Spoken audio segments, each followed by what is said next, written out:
Saviez-vous que 90% des gens regrettent leur choix? Dans cette vidéo, je vais vous parler de certaines choses que j'ai apprises au cours de mon voyage, la plupart par expérience, certaines que j'ai entendues en passant, beaucoup que je pratique encore, mais toutes que je crois vraies. La vie n'est pas facile, elle ne l'est pas.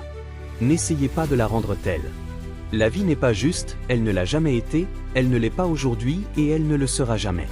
Ne tombez pas dans le piège du droit, du sentiment d'être une victime. Ce n'est pas le cas. Oubliez cela et passez à autre chose. La question que nous devons nous poser est donc la suivante. Qu'est-ce que le succès pour nous? Qu'est-ce que le succès pour vous? Est-ce plus d'argent? C'est très bien, je n'ai rien contre l'argent. C'est peut-être une famille en bonne santé. C'est peut-être un mariage heureux.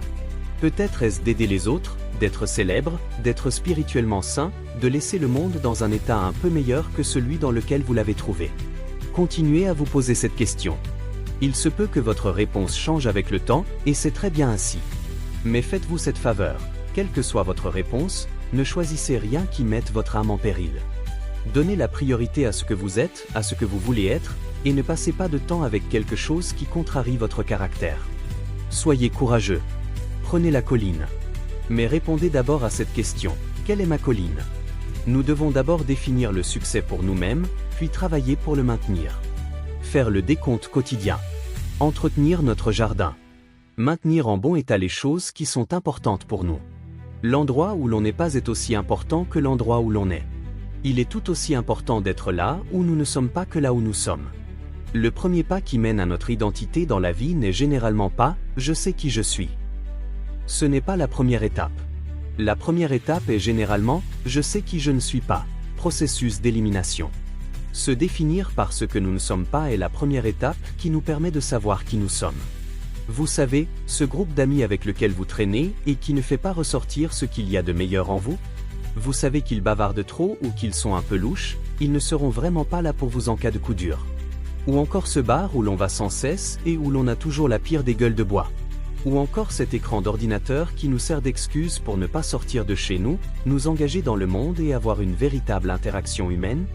Ou encore cette nourriture que nous continuons à manger, des aliments qui ont un goût délicieux mais qui nous font nous sentir mal la semaine suivante, nous nous sentons léthargiques et nous continuons à prendre du poids? Eh bien, ces personnes, ces lieux, ces choses, cessez de leur consacrer votre temps et votre énergie. N'y allez pas. Je veux dire, mettez-les de côté. Et quand vous faites cela, quand vous les mettez de côté, quand vous cessez d'y aller et de leur consacrer votre temps, vous vous retrouvez par inadvertance à passer plus de temps dans des endroits qui sont sains pour vous, qui vous apportent plus de joie. Pourquoi? Parce que vous venez d'éliminer les qui, les où, les quoi qui vous empêchaient d'accéder à votre identité. Croyez-moi, trop d'options, je vous le promets, trop d'options feront de nous des tyrans. Débarrassez-vous donc de l'excès, du temps perdu. Réduisez vos options. Si vous faites cela, vous aurez accidentellement, presque innocemment, mis devant vous ce qui est important pour vous par un processus d'élimination. Il est difficile de savoir qui nous sommes. C'est difficile. Accordez-vous une pause. Éliminez d'abord ce que vous n'êtes pas, et vous vous retrouverez là où vous devez être.